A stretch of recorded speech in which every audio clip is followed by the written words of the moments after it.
Gálatas 5, vamos ler de 1 a 12. É nesta porção da palavra de Deus que nós vamos meditar, que o Senhor então nos auxilie a entender bem esta mensagem, uma mensagem que fala de liberdade. Nós lemos aqui no versículo 1, para a liberdade foi que Cristo nos libertou. Mas parece que algumas pessoas a quem Paulo dirigiu esta carta, elas tinham entendido mal o que Paulo tinha ensinado sobre a graça de Deus. Paulo entendeu bem a graça de Deus, mas nem sempre quem entende bem consegue ser tão feliz na comunicação daquilo que entende bem. Até porque não depende só do comunicador, Deus é perfeito e Ele comunica de forma perfeita. Mas ainda assim, há pessoas a entender de forma imperfeita a revelação de Deus, o que Deus comunica.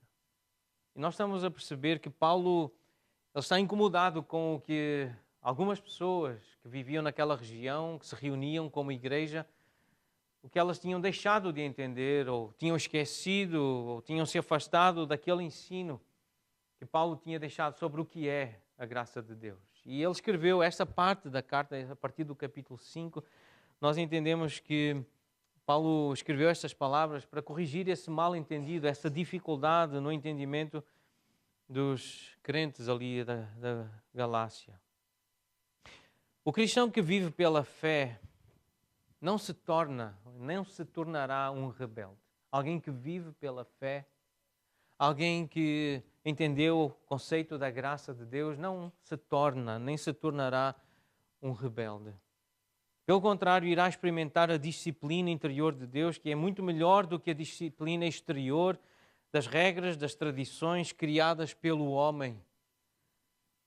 Quem entendeu a graça do Senhor e creu no Evangelho tem em si o Espírito do Senhor a disciplinar, a corrigir, a conduzir pela vereda os caminhos da justiça. Nenhum homem que depende da graça de Deus, que se rende ao Espírito de Deus, que vive para servir os outros e que procura glorificar a Deus, seja com cânticos, seja com atos de serviço, seja com o ensino, poderá tornar-se um rebelde. Não quer abandonar Deus, não quer viver por si mesmo, pelos seus pensamentos. O legalista é que acaba por se rebelar. O hipócrita, fariseu, legalista, aquele que quer conquistar o direito de ser alguém, alguma coisa, ser importante, de ter benefícios, de ter bênçãos. Esse é que acaba por se rebelar, uma vez que está a viver num cativeiro.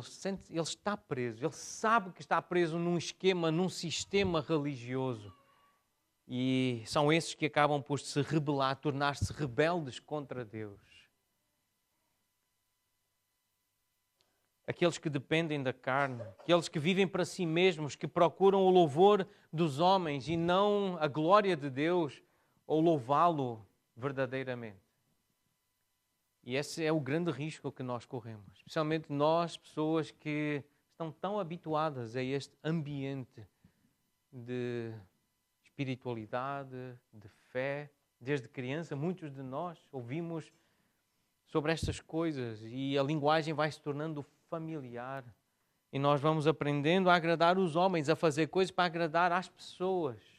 Porque queremos ganhar um espaço, queremos ganhar um lugar nesse grupo, nessa comunidade. E nós corremos este risco de nos tornarmos rebeldes contra Deus. Por causa desse sistema escravizador, porque não é algo interno, não é uma disciplina, não é uma graça que nós recebemos e que atua dentro de nós, não é o Espírito de Cristo, mas é a nossa própria força. Por isso Paulo diz nos versículos 2 e 3, eu vos digo que se vos deixardes circuncidar, se vos deixardes passar por esse rito, essa aparência exterior de fé, de relação com Deus, de religiosidade, se vos deixardes circuncidar, Cristo de nada vos aproveitará. De novo testifico a todo homem que se deixa circuncidar que está obrigado a guardar toda a lei. Paulo não era contrário à circuncisão, ele não era contra a circuncisão em si. E nós vemos em Atos capítulo 16 que ele até decidiu circuncidar Tito, que viajava com ele. Em Filipenses capítulo 3, ele, quando fala de si mesmo, das suas credenciais de um verdadeiro judeu, ele diz: eu fui circuncidado. Portanto, ele não era contra a circuncisão, mas Paulo opunha-se à noção de que a circuncisão, esse ato exterior de fé, esse ritual cerimonial judaico, que tivesse algum benefício ou que trouxesse algum mérito espiritual para aproximar a pessoa de Deus, para fazer com que Deus a abençoasse, como se fosse principalmente um pré-requisito ou um componente necessário para a salvação da alma. Esse é que era o grande problema. Porque era isso que estava a ser dito. É preciso ser circuncidado para poder ser salvo. É preciso guardar a lei de Moisés. Então o argumento de Paulo é: se vocês se deixarem circuncidar, então têm que guardar toda a lei, todos os outros mandamentos, para serem coerentes. A circuncisão era significativa em Israel enquanto um símbolo físico de um coração limpo. E nós percebemos isso com textos como Deuteronômio, capítulo 30. Essa recomendação de Deus, circuncidai o coração, tem a ver com o interior, não apenas com uma marca exterior, mas um símbolo, algo que mostrava, assim como o batismo mostra algo que aconteceu no coração do crente, no interior do crente. Essa confiança, essa convicção, essa fé no Senhor, essa gratidão, esse desejo de adorar o Senhor por Ele ser quem é, por ser um Deus perdoador, um Deus misericordioso, um Deus salvador. Então é um símbolo de um coração limpo, a circuncisão, e servia como um memorial da aliança com Deus na promessa da salvação. Apenas e só um memorial. Uma forma de lembrar de Deus das promessas que Ele deixou, especialmente a Abraão, seria o pai de uma multidão dos que tivessem fé, dos crentes. Abraão, que é chamado o crente e o pai da fé. Então a circuncisão ordenada a Abraão como um símbolo, um sinal da fé, não é nada mais do que isso, um sinal, um símbolo. Não é algo que realmente traga uma graça. Assim como o batismo e a própria ceia do Senhor que nós temos celebrado, e se Deus assim permitir, daqui a pouco vamos celebrar de novo. Não são os símbolos em si, manuseá-los, ingeri-los, que nos vão dar a bênção.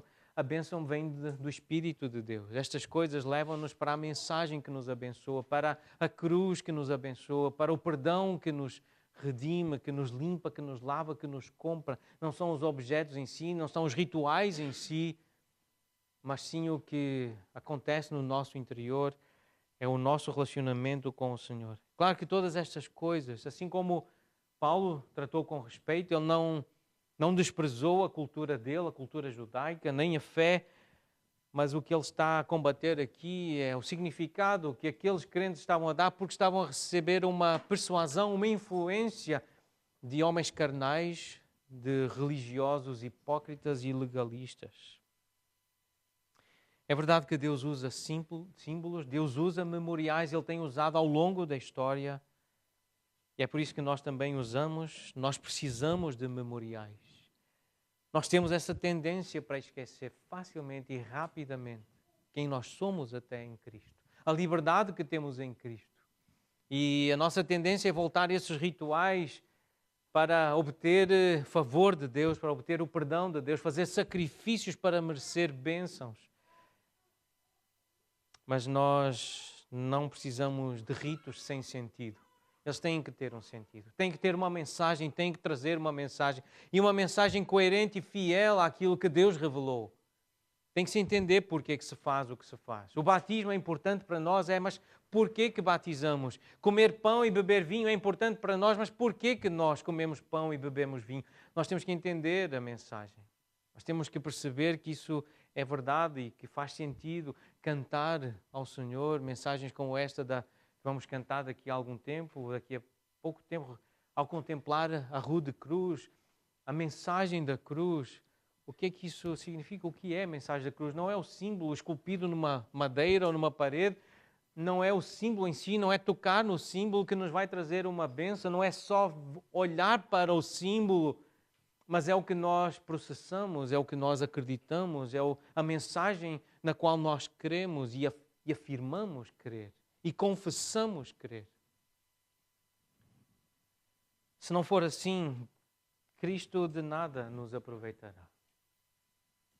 O sacrifício expiatório de Cristo não pode beneficiar alguém que confia na lei, que confia apenas em ritos cerimoniais exteriores para a salvação. É preciso crer no que Jesus fez na cruz e que está feito, está consumado. Não é nada que eu vá fazer agora. Não é nada que eu preciso fazer para a salvação. Cristo fez tudo. Isto constrange, isto humilha-nos, mas também nos alegra e nos enche de esperança e de cânticos de louvor e de gratidão e de expressões de adoração. Nós queremos estar em cultos de adoração ao Senhor porque entendemos o que Ele é, quem Ele é, o que Ele fez.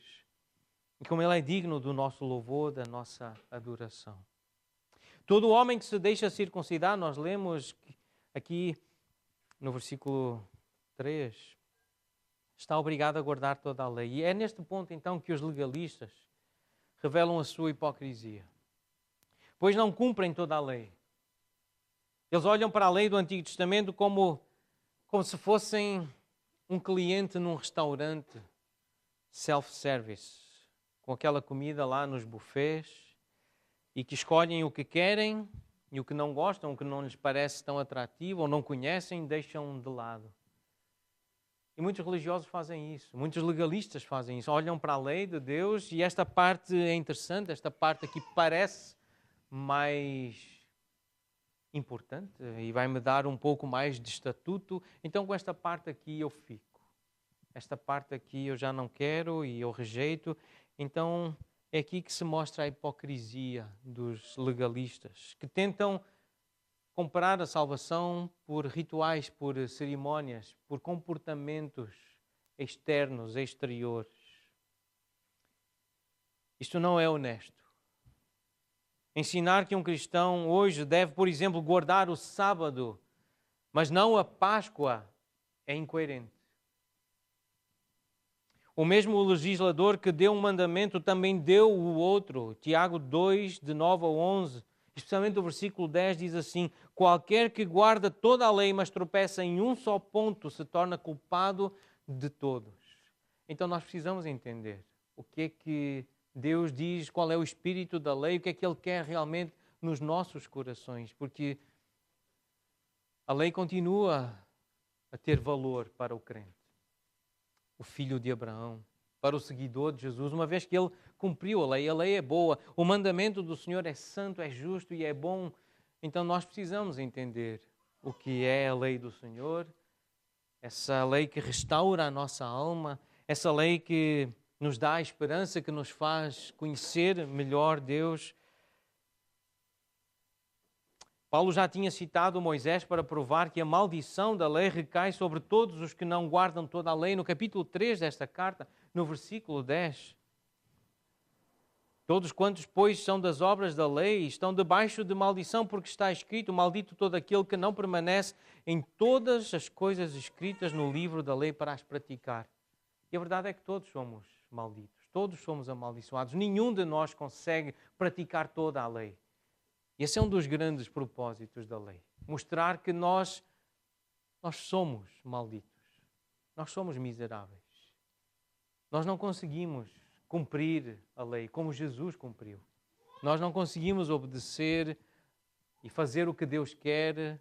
Então não adianta apenas seguir um ponto ou alguns pontos da lei, achando que porque eu guardo este mandamento, então agora eu sou justificado. É preciso guardar todos e toda a lei e sem mácula, com toda a perfeição. Não pode tropeçar em um ponto sequer. Versículo 4, de Cristo vos desligastes. Ao se voltarem para a lei, estão-se a desligar de Cristo, estão-se a afastar da graça, estão a cair, como ele diz mais à frente neste versículo. Vós que procurais justificar-vos na lei, nessa aparência exterior de religiosidade, da graça de caístes.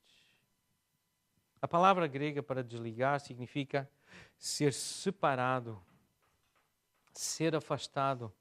E a palavra decair, ela significa perder o controle de alguma coisa. Então o que Paulo quer dizer é que qualquer tentativa de ser justificado pela lei é uma rejeição da salvação somente pela graça, através da fé somente. É adulterar o Evangelho, como ele já acusou esta igreja de ouvir esses falsos mestres e de acreditar nessa mensagem. Ser justificado pela lei é um ataque à mensagem do Evangelho. Aqueles que, uma vez expostos à verdade graciosa do Evangelho, voltam as costas a Cristo e não o consideram suficiente para a salvação, como nós vemos um relato muito semelhante em Hebreus capítulo 6, especialmente dos versículos 4 a 6. Aqueles que procuram ser justificados pela lei, esses estão separados de Cristo. Esses perdem todas as perspectivas da salvação graciosa de Deus, que é a verdadeira salvação, é a salvação de graça, pela graça, é a salvação graciosa.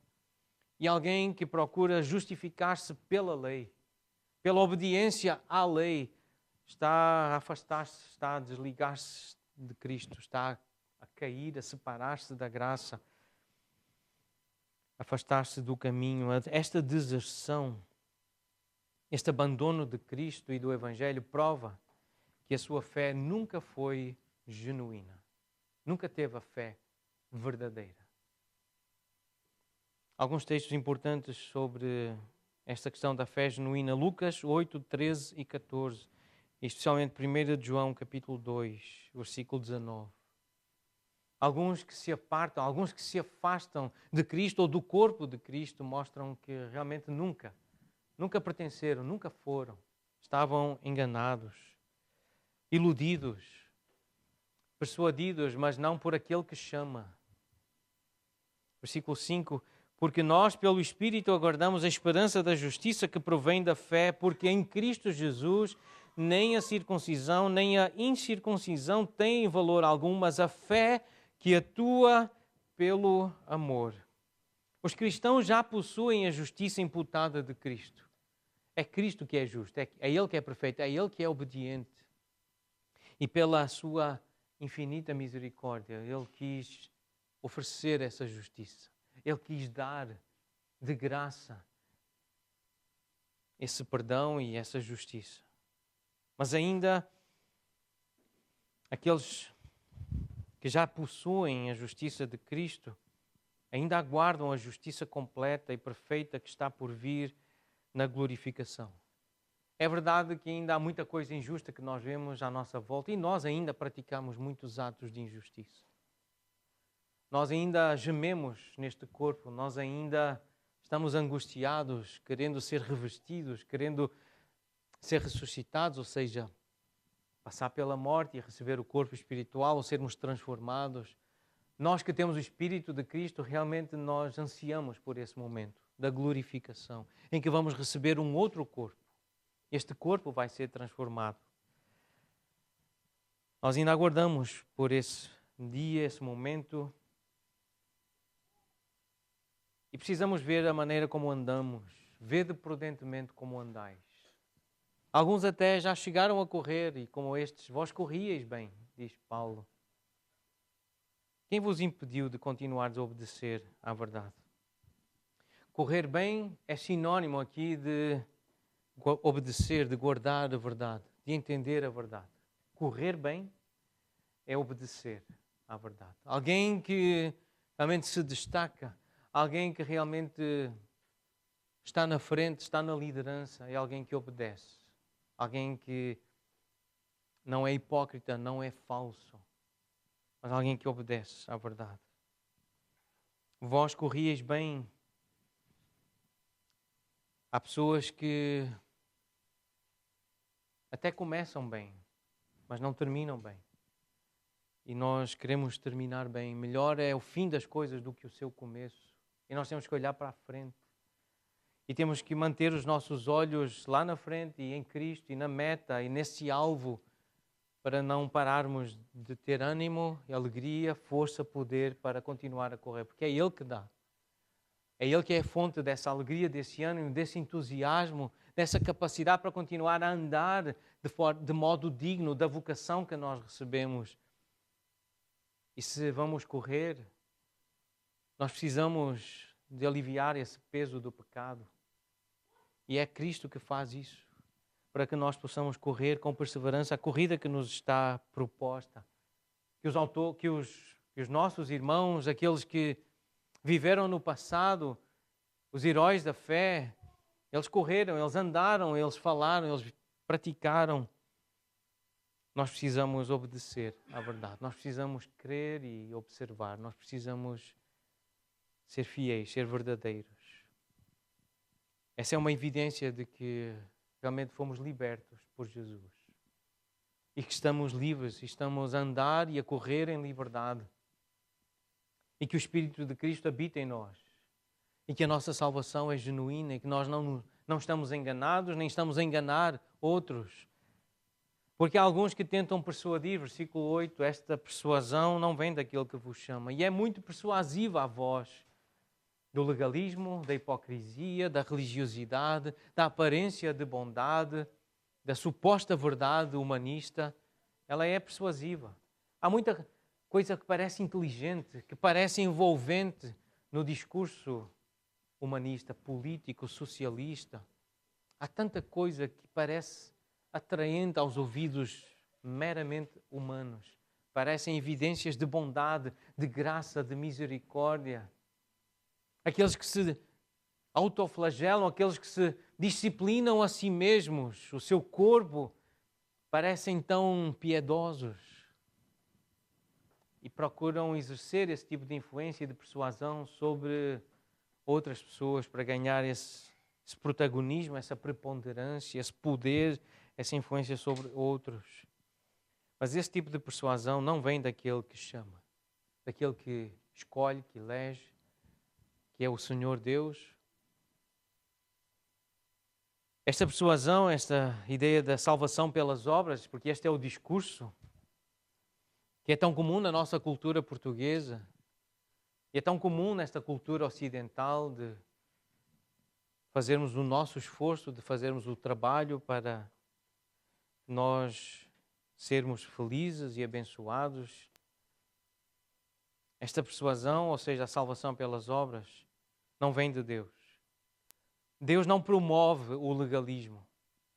Qualquer doutrina que afirme que a obra graciosa do Senhor é insuficiente para salvar a alma é falsa e precisa ser denunciada. Qualquer pessoa que tente adicionar, acrescentar algo ao Evangelho, ao que Jesus fez na cruz e à crença, à confiança, à confissão daquilo que Jesus fez na cruz, isso é falso e precisa ser resistido, combatido, precisa ser denunciado. Porquê? Porque um pouco de fermento leveda toda a massa. Se nós mantivermos e se darmos espaço para esse tipo de persuasão no nosso meio, esse tipo de autojustiça e de esforço próprio para a salvação da alma, para ter favor ou bênção de Deus, isso vai acabar por influenciar, por afetar todos, todo o corpo, toda a igreja, vai trazer problemas, vai afetar o relacionamento uns com os outros e, acima de tudo, o relacionamento com Deus. Traz orgulho, traz soberba, traz independência de Deus, traz muita impaciência, muita arrogância. Um ditado bem comum, esta ideia do fermento, ele é usado em outras passagens, como em 1 Coríntios, capítulo 5, versículo 6, a respeito da influência que o fermento produz na massa. O fermento é frequentemente usado nas Escrituras para se referir ao erro, à mentira, à falsidade, sinónimo de pecado. Em Mateus 16, versículo 6, o Senhor Jesus diz para terem cautela com o fermento. Versículo 12, ele explica que é a doutrina, é o ensino falso dos fariseus que é preciso ter cuidado, porque ele tem esse poder de penetração. Esse ensino penetra, ele entra na nossa igreja também, porque está em nós. E nós temos essa tendência para agradar mais a homens do que temer e glorificar a Deus. E vivermos de acordo com um padrão humanista, secular, religioso. Então existe um forte poder de penetração, simbolizado aqui pelo fermento que leveda, que penetra em toda a massa. Não é boa a vossa jactância, o vosso orgulho, a vossa arrogância, diz Paulo em 1 Coríntios 5, quando ele usa esta ilustração. Não sabeis que um pouco de fermento leveda toda a massa?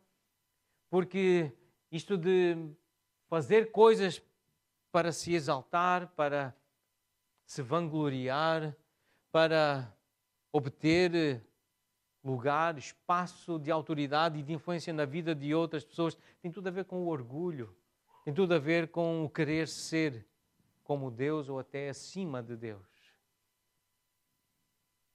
Não é boa a vossa jactância. Por isso, Paulo usa palavras duras, versículo 10. Aquele que vos perturba, seja ele quem for, sofrerá a condenação. Todos os falsos mestres incorrerão em condenação eterna, rigorosa e devastadora.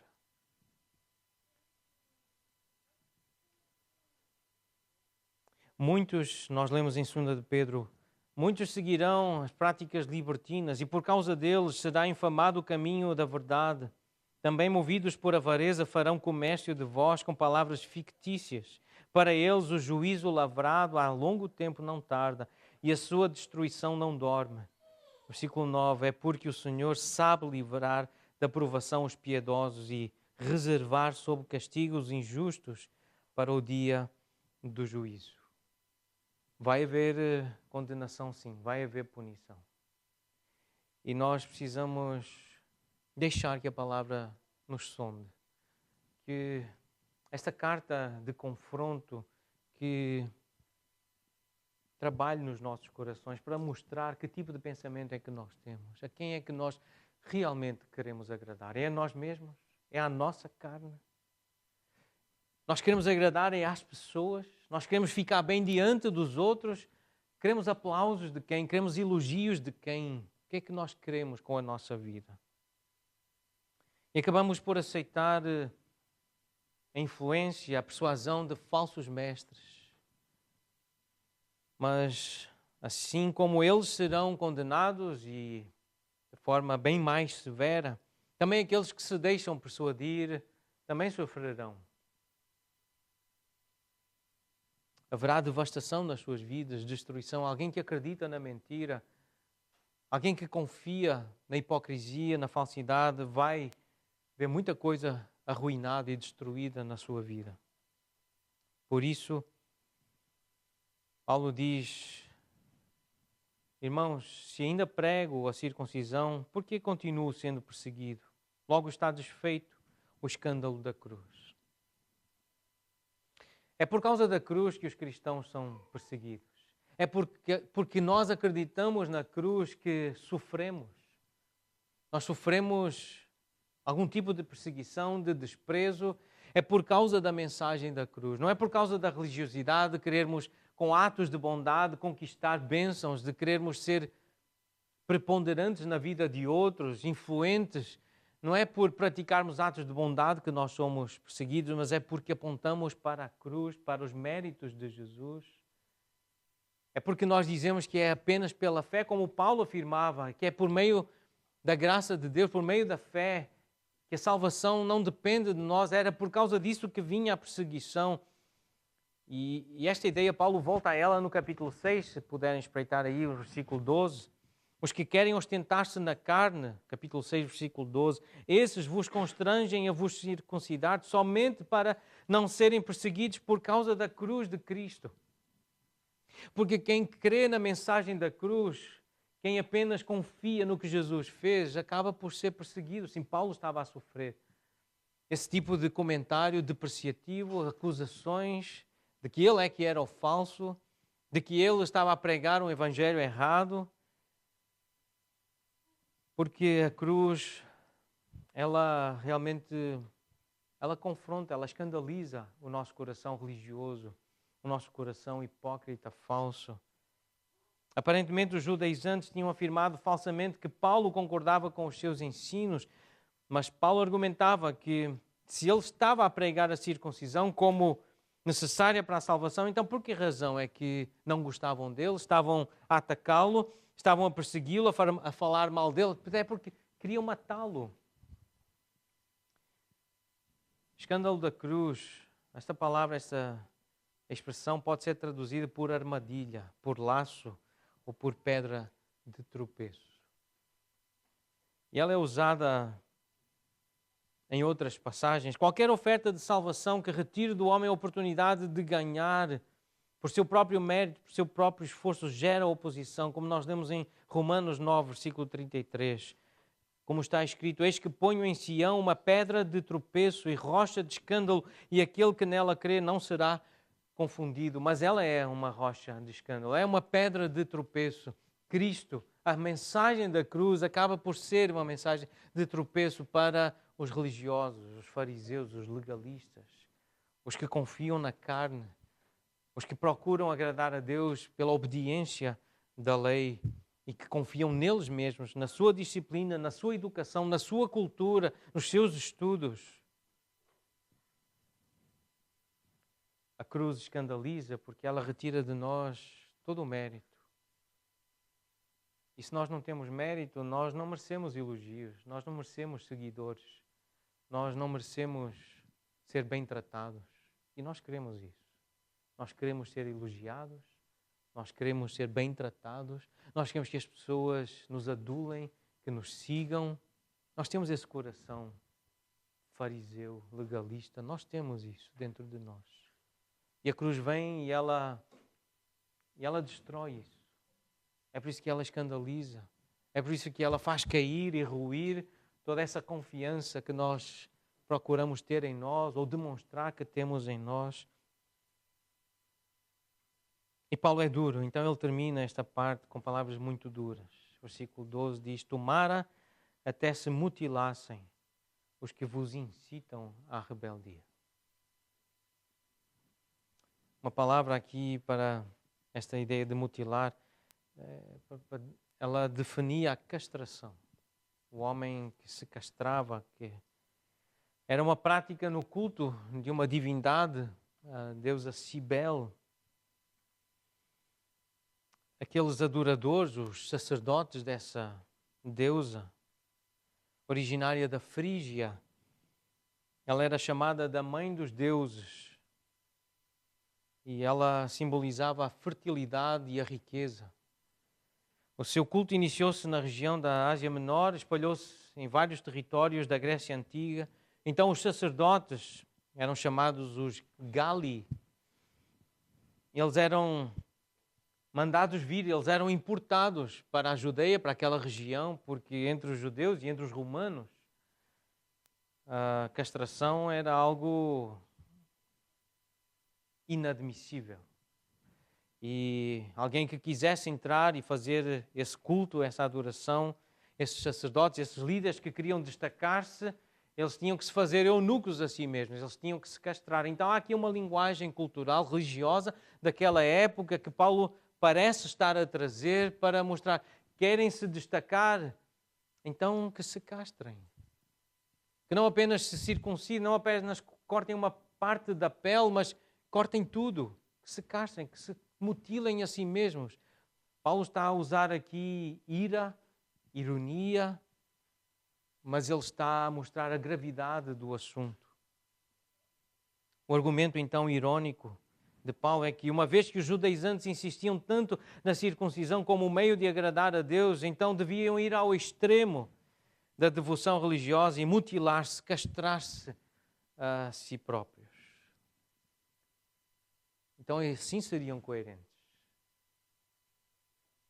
O uso da ironia, a ira de Paulo, resulta do facto de ver novos crentes, pelo menos ele assim considerava, irmãos em Cristo, a serem desviados do caminho, a serem desviados da verdade.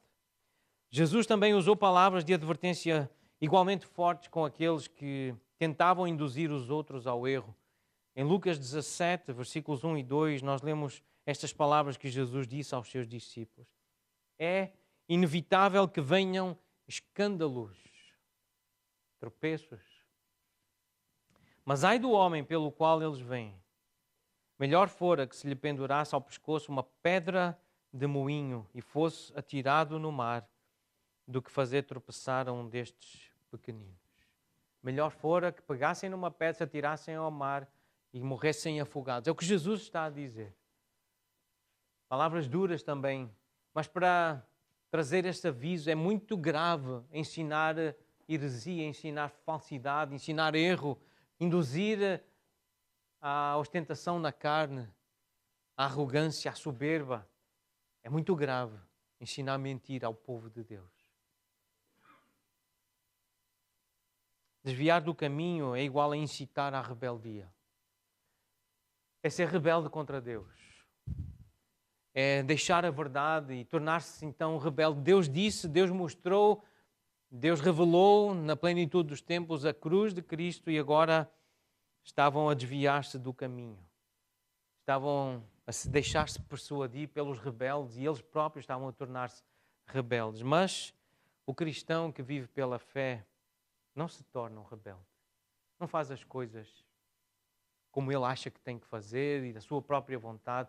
Um cristão, alguém que tem fé, a fé verdadeira, a fé genuína, ela é uma ovelha e é mansa e deixa-se pastorear e deixa-se ensinar. Nenhum homem que depende da graça de Deus, que se renda ao Espírito de Deus, que vive para servir os outros em nome de Deus, alguém que procura glorificar a Deus, nenhum desses se vai tornar um rebelde duro de ouvir. O legalista é que acaba por se rebelar porque ele está preso, ele está num cativeiro, ele começa a ficar incomodado e é um rebelde. E torna-se, não poucas vezes, um imoral, um criminoso e sofrerá terrível condenação. Alguém que vive para si mesmo, que procura o louvor dos homens, que não quer saber da glória de Deus. Alguém que se desviou do caminho. Mas precisamos lembrar, e é assim que o texto começa, que Jesus fez tudo o que é necessário para nós vivermos livres da hipocrisia do legalismo. Foi para a liberdade que Cristo nos libertou. Deste sistema hipócrita de religiosidade falsa, sem valor. Graciosamente, o Senhor Jesus quer dar-nos o proveito de andar verdadeiramente livres. Esta parte da carta foi escrita para explicar o que significa ser salvo pela graça de Deus. E pela fé nós podemos andar e podemos até correr até ao nosso alvo, à nossa meta, que é Cristo, é ser como Ele, é viver com Ele, é estar com Ele. Aquele que morreu na cruz por nós, aquele que ressuscitou para que nós vivamos para Ele. Este é o nosso alvo, esta é a nossa meta. Por isso, meu irmão, minha irmã, confia apenas em Cristo. Confia apenas na obra expiatória de Cristo na cruz para a tua salvação. Encontra a tua justiça nele e não em ti, na tua disciplina, no teu esforço. Resista a qualquer pessoa que te aponte para outra direção, no sentido de tu seres salvo, de seres perdoado, que não seja apenas o Senhor Jesus Cristo. Resiste. Diz não a esse tipo de influência na tua vida. Esta é a mensagem que nós queremos contemplar, que queremos defender e a qual nós também queremos cantar.